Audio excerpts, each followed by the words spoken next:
नेते रवींद्र धंगेकर सध्या बोलतायत, थेट जाऊया. कुठलाही निर्णय घ्यायचा प्रचंड कठीण असतो, कारण ज्या पक्षाबरोबर गेली 10-12 वर्ष काम करतोय आणि त्या पक्षातली सगळी कौटुंबिक नाती एक निर्माण होत असतात आणि मग त्या 8-10 वर्षामध्ये आपण एकमेकाचे सहकार्य होतो, कुटुंबातले होतो आणि सर्वांनीच आपल्यावर प्रचंड प्रेम केलंय. माझी लोकसभेची निवडणूक असेल, विधानसभेची निवडणूक असेल, पक्षातल्या सर्वसामान्य कार्यकर्त्यांपासून वरपर्यंत प्रचंड आपल्या मागं ताकद उभी केली. सगळ्या निवडणूक यंत्रणेमध्ये सगळ्यांनी भाग घेतला आणि निवडणूक हरलो हा विषय नंतरचा, पण सगळ्यांनी आपलं कष्ट केले.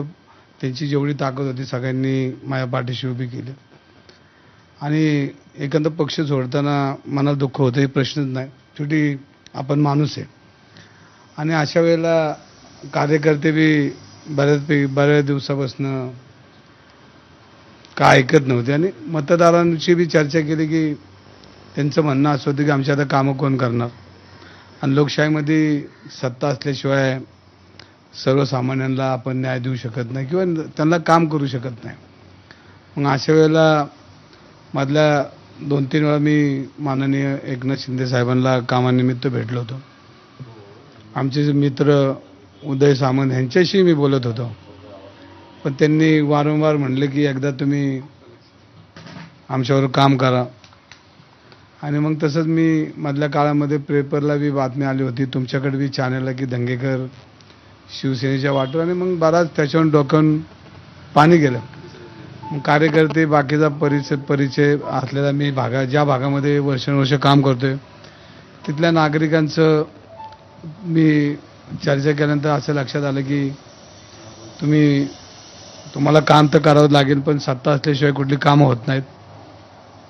आणि एकनाथ शिंदे साहेबांनी बी म्हणजे मी काँग्रेसचा जरी आमदार होतो तर त्या काळामध्ये मग शिक्षण मंडळाची भरती असेल, घाण भत्त्याचा विषय असेल, त्या कामामध्ये त्यांनी आम्हाला सहकार्य केलं, मदत केली आणि मग असं लक्षात आलं की आता आपण ज्यांचा चेहरा लोकांमध्ये सर्वसामान्यांमध्ये पोहोचलेला आहे मग त्यांच्यावर काम करायला काय हरकत नाही असं मनाची मानसिकता झाली आणि आज मी माझा निर्णय सर्व कार्यकर्त्यांचा आणि सगळ्यांच्या मतदारांचा बी निर्णय घेतला की आपण शिंदे साहेबांवर काम करावं आणि आज त्यांची माझी संध्याकाळी 7 वाजता भेट होईल आणि भेटेअंती मग आम्ही त्यांच्याशी बोलून जो काही निर्णय घ्यायचा तो आज आम्ही घेणार. यापूर्वी एकनाथ शिंदे शब्द काय दिला तुम्हाला एकनाथ शिंदेकडून, काय तुम्हाला संधी देण्यात येणार आहे कुठे नेमका राजकीय भविष्यासाठी तुम्ही काय मागणी केली?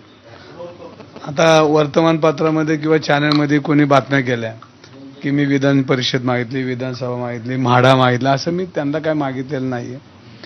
पहिली गोष्ट की तुम्हाला हे डोक्यात राहू द्या की मी जरी कुठल्या पक्षात असलो तर माझ्याकडे पहिला माझं मानवता धर्म माझ्याकडे प्रत्येक येणारा माणूस हा नेहमी म्हणतो की तो परमेश्वर आहे आणि त्याची सेवा करणं जात पात न मानणारा मी कार्यकर्ता आहे.